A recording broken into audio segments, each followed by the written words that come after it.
जय श्री कृष्ण भक्तों। एकादश्याम तु यो भक्त्या पितृकार्ये समाहितः तस्य पितृगणा सर्वे विष्णुलोके महीयते। अर्थात जो भक्त पितरों के उद्धार हेतु इस एकादशी का व्रत करता है उसके समस्त पितर विष्णुलोक को प्राप्त होते हैं।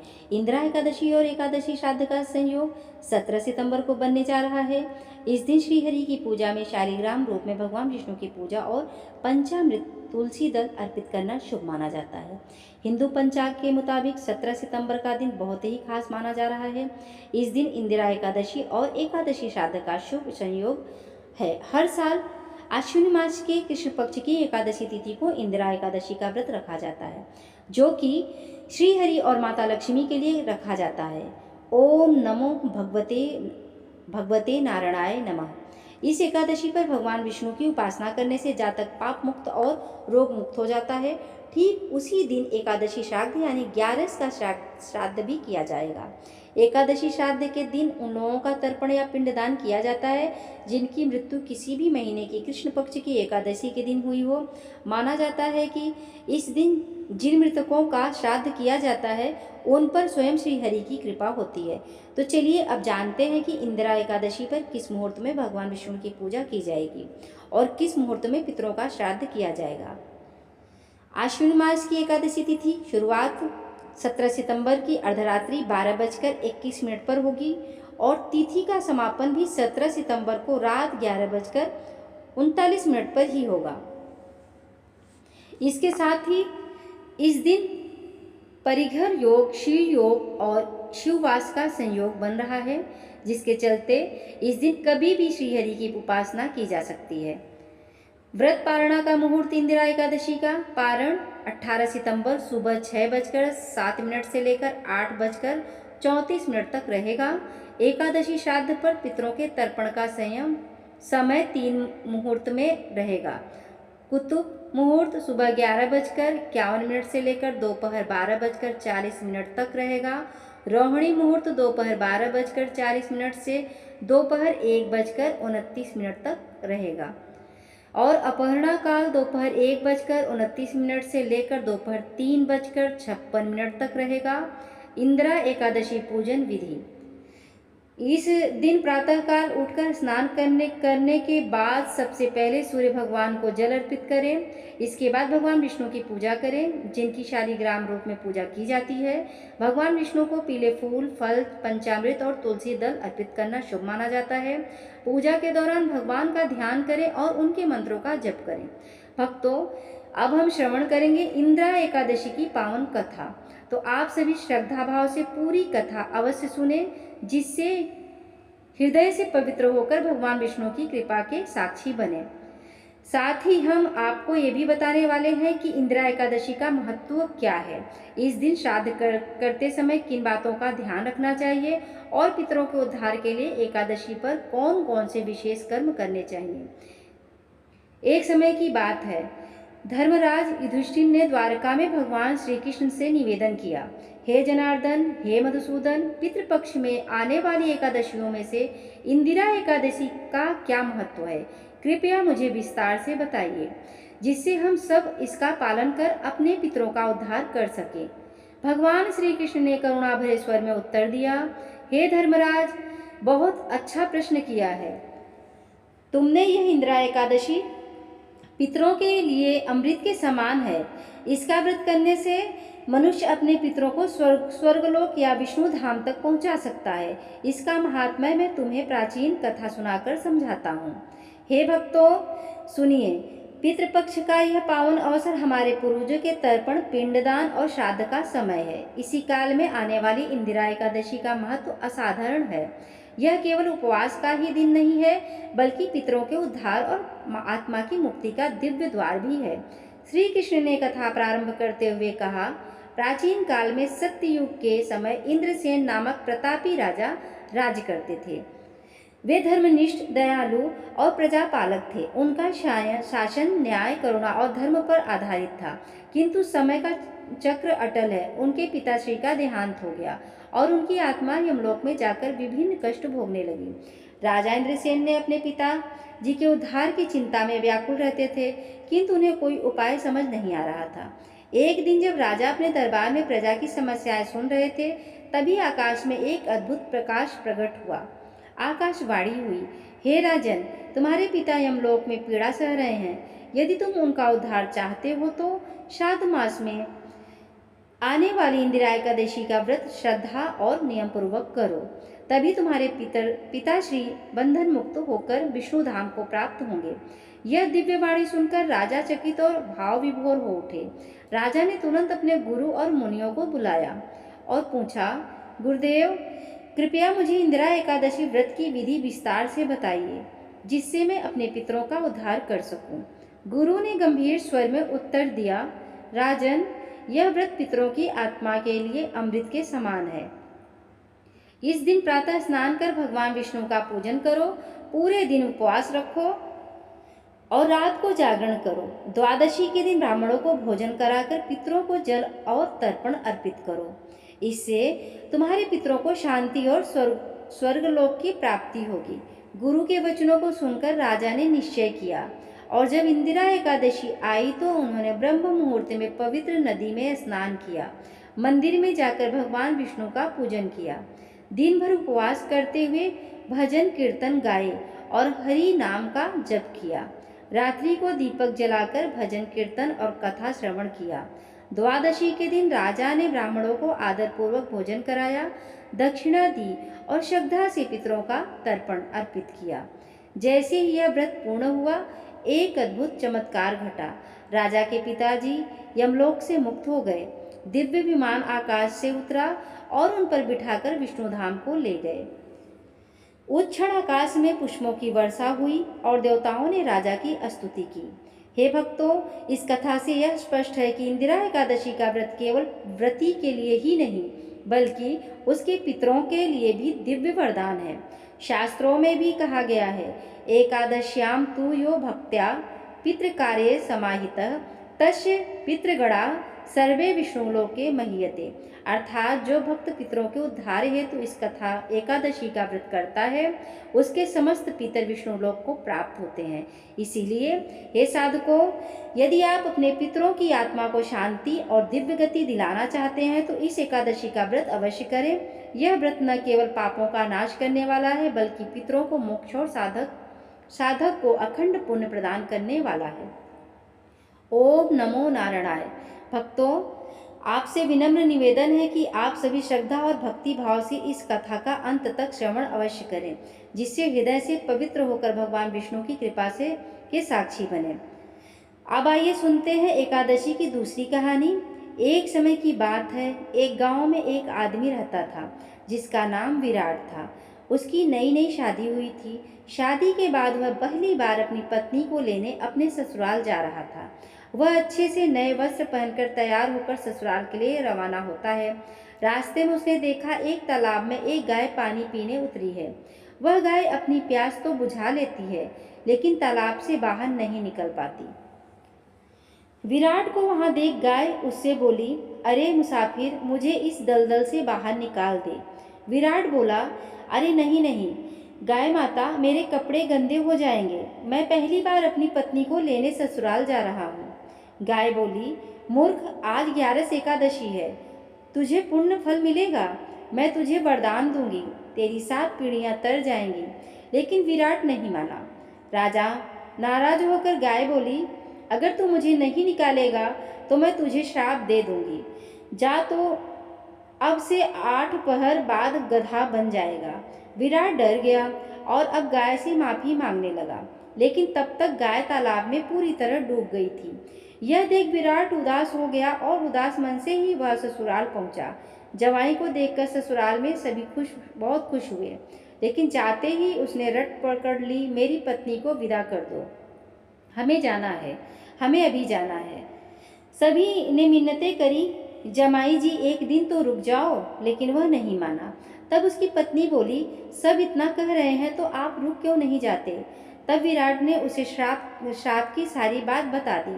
तब उसकी पत्नी तुरंत उसके साथ वापस घर की ओर चल दी। 8 पहर के बाद विराट गधा बन जाता है। उसकी पत्नी उसे घर में लेकर बैठी रही। इस तरह कई दिन बीत गए। जब घर में अन्न धन कुछ भी नहीं बचा तो वह अपनी पत्नी से बोला, तुम मुझे लेकर मजदूरी करने चलो।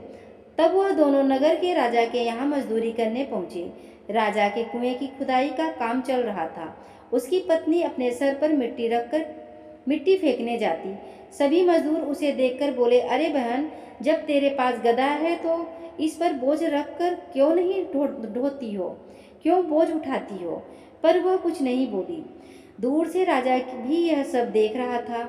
एक दिन राजा ने उससे पूछा, तुम्हारे पास गधा है तो तुम क्यों उठाती हो? तब वह बोली, महाराज, यह गधा नहीं है, मेरे पति हैं। इनकी गाय का श्राप लगा है। उसने राजा को सारी बात बता दी। राजा ने पंडित को बुलाकर इसका हल पूछा। तब वह बोला, राजा जी, इसका एक ही हल है। जिस व्यक्ति ने अपने जीवन काल में 101 ग्यारस करी हो और उसका फल वह इस गधे को दे दे तो यह मानव बन सकता है। राजा ने पूरी नगरी में ऐलान करवा दिया कि जिसने भी 108 ग्यारस करी है, अगर वह अपनी ग्यारस का फल देता है तो राजा उसे अपना आधा राज्य दे देंगे। लेकिन पूरी नगरी में कोई भी ऐसा नहीं था जिसने 111 ग्यारस करी हो। किसी ने 10, किसी ने 11 तो किसी ने 21 ग्यारस करी थी। तब बुढ़िया माई आई और बोली, राजा जी, मैंने पूरी 101 ग्यारस करी है। राजा बोला, तुम अपनी ग्यारस इस गधे को दे दो तो मैं तुम्हें मुंह मांगा वरदान दूंगा। बुढ़िया बोली, महाराज, मैं धन लेकर क्या करूंगी? मैं आज हूँ, कल नहीं। मैं इसे 100 ग्यारस दे दूंगी, लेकिन एक निर्जला एकादशी को मैं अपने पास रखूंगी। इसे एक निर्जला एकादशी के फल से मुझे मोक्ष की प्राप्ति होगी, मुझे श्री हरि विष्णु की प्राप्ति होगी। ऐसा कहकर उस बुढ़िया ने अपनी 100 ग्यारस का फल उस गधे को दे दिया और वह वापस इंसान बन गया। लेकिन एक ग्यारस की कमी से उसका पूरा शरीर इंसान का हो गया, लेकिन अपनी गधे की पूंछ उसके शरीर से नहीं हटी। जय हो ग्यारस माता की। हे भक्तजनों, पितृपक्ष में पड़ने वाली इंदिरा एकादशी का विशेष महत्व है।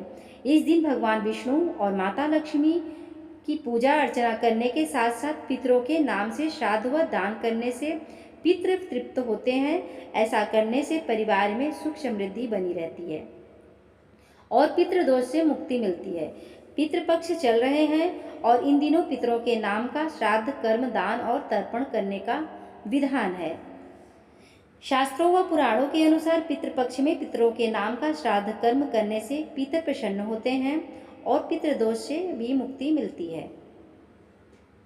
गरुड़ पुराण के अनुसार एकादशी का व्रत रखने वाले व्यक्ति की अगर मृत्यु एकादशी के दिन हो जाए तो उसकी आत्मा सीधे स्वर्गलोक में जाती है और व्यक्ति जन्म मरण के बंधन से मुक्त होकर मोक्ष को प्राप्त करता है। इंदिरा एकादशी का महत्व। पितृपक्ष में आने वाली एकादशी तिथि को इंदिरा एकादशी के नाम से जाना जाता है। इस दिन एकादशी का उपवास करना चाहिए और विधिवत रूप से भगवान विष्णु और माता लक्ष्मी की पूजा अर्चना करनी चाहिए। साथ ही इस दिन पितरों के नाम का दान व श्राद्ध कर्म करने का विशेष महत्व है। ऐसा करने से भगवान विष्णु के साथ साथ पितरों का भी आशीर्वाद मिलता है। धार्मिक मान्यताओं के अनुसार इंदिरा एकादशी का व्रत करने और पितरों की पूजा करने से 7 पीढ़ियों के पितर तृप्त हो जाते हैं और परिवार में सुख, शांति और समृद्धि बनी रहती है। जन्म मरण के बंधन से मुक्त हो जाता है व्यक्ति। गीता में बताया गया है कि माह के 30 दिनों को चंद्र के घटने व बढ़ने के अनुसार 15-15 दिन में बांटा गया है। 15 दिन को शुक्ल पक्ष और 15 दिन को कृष्ण पक्ष कहते हैं। जब चंद्रमा बढ़ने लगता है उसको शुक्ल पक्ष और जब चंद्रमा घटने लगता है तो उसको कृष्ण पक्ष कहते हैं। शुक्ल पक्ष के अंतिम दिन पूर्णिमा तिथि आती है और वहीं कृष्ण पक्ष के अंतिम अमावस्या तिथि आती है। शास्त्रों में बताया गया है शुक्ल पक्ष के 15 दिन देवताओं के दिन माने जाते हैं, वहीं कृष्ण पक्ष के 15 दिन पितरों के दिन माने जाते हैं। देवताओं के दिन को उत्तरायण और पितरों के दिन को दक्षिणायन काल कहते हैं। गीता में बताया गया है जिस व्यक्ति की देवताओं के दिनों में यानी शुक्ल पक्ष में मृत्यु होती है वे जन्म मरण के बंधन से मुक्त हो जाते हैं और वहीं जिनकी पितरों के काल यानी कृष्ण पक्ष में मृत्यु होती है उसका जन्म फिर से पृथ्वी पर होता है। पितृपक्ष की एकादशी को इंदिरा एकादशी के नाम से भी जाना जाता है और इस दिन श्राद्ध किया जाता है। इस दिन श्राद्ध करने से कई लाभ मिलते हैं, जैसे कि इस दिन श्राद्ध करने से पितरों को मोक्ष की प्राप्ति होती है। इस दिन श्राद्ध करने से 7 पीढ़ियों तक के पितर तृप्त होते हैं।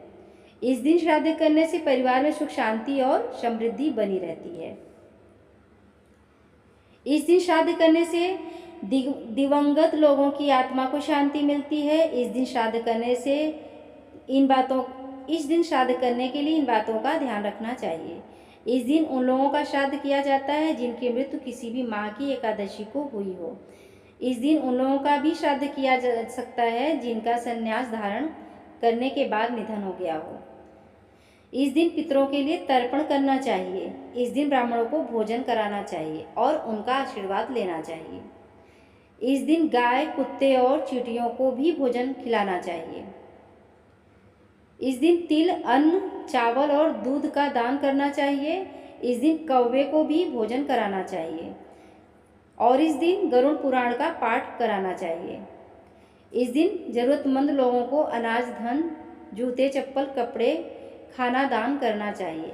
आइए जानते हैं यहाँ पितरों के उद्धार के लिए एकादशी पर क्या क्या कर्म करें। एकादशी का श्राद्ध करने से पितरों को अधोगति से मुक्ति मिलती है तथा सद्गति प्राप्त होती है। मान्यता अनुसार यदि आपके कोई पूर्वज जाने अनजाने में हुए अपने पाप कर्म के कारण यमलोक, नरक में यानी अपने कर्मों का दंड भोग रहे हैं, तो इस एकादशी पर विधि पूर्वक व्रत करके इस व्रत के पुण्य को पूर्वजों के नाम पर दान कर दिया जाए तो उन्हें इस दंड से छुटकारा मिलकर स्वर्ग की प्राप्ति होती है। एकादशी तिथि का श्राद्ध करने से ऋषि और सन्यासियों का आशीर्वाद मिलता है। पितृपक्ष की एकादशी के दिन भगवान शालिग्राम की मूर्ति का पूजन करें। ब्राह्मणों को भोजन कराने और पितरों का तर्पण करने से सभी तरह के संकट, परेशानियां दूर हो जाती हैं और रुके हुए सभी कार्य पूर्ण होते हैं तथा घर में सुख शांति एवं समृद्धि निरंतर बढ़ती है। श्राद्ध पक्ष की एकादशी पर सबसे पहले देवताओं को अग्निग्रास दें, फिर गाय, कौवे और फिर कुत्ते, चींटी, मछली को भोजन कराएं और साथ ही पीपल वृक्ष के नीचे अन्न जल रखें। इस तरह के कर्म से एकादशी का 2 गुना फल आपको प्राप्त होगा और सभी तरह के संकटों से मुक्ति मिलती है। आश्विनी कृष्ण एकादशी का श्राद्ध करने वाला निरंतर ऐश्वर्य की प्राप्ति करता है। एकादशी तिथि को संन्यास लेने वाले व्यक्तियों का श्राद्ध करने की परंपरा है। इस दिन एकादशी व्रत रखा जाता है, अतः इस बार इंदिरा एकादशी का व्रत रखा जाएगा। एकादशी तिथि के दिन श्राद्ध का दान किया गया है तो यह सर्वश्रेष्ठ दान है। इस दिन व्रत रखकर श्राद्ध कर्म करने से पितरों के देव आर्यमा और भगवान विष्णु प्रसन्न होते हैं। इस एकादशी का व्रत रखने और श्राद्ध करने से कर्ज से मुक्ति मिलती है। एकादशी तिथि का श्राद्ध करने वालों को समस्त वेदों का ज्ञान प्राप्त होता है। एकादशी के श्राद्ध करने वालों के जीवन के संपूर्ण पाप कर्मों का विनाश हो जाता है। इस दिन पूजा करके आप जाने अनजाने में हुए अपने पाप कर्मों से छुटकारा भी पा सकते हैं। ओम नमो भगवते नारायणाय। प्रेम से बोलिए जय श्री हरि विष्णु। ऐसे ही और भी रोचक और आध्यात्मिक वीडियो के लिए चैनल को सब्सक्राइब कर लें। दोस्तों, आपको ये कथा कैसे लगी कृपया कमेंट करके ज़रूर बताइए। वीडियो पसंद आया हो तो लाइक करें और अपने दोस्तों के साथ शेयर ज़रूर करें। कमेंट बॉक्स में जय श्री कृष्णा लिखना ना भूलें। फिर मिलते हैं एक और दिलचस्प वीडियो के साथ। धन्यवाद। जय श्री कृष्णा। राधे राधे।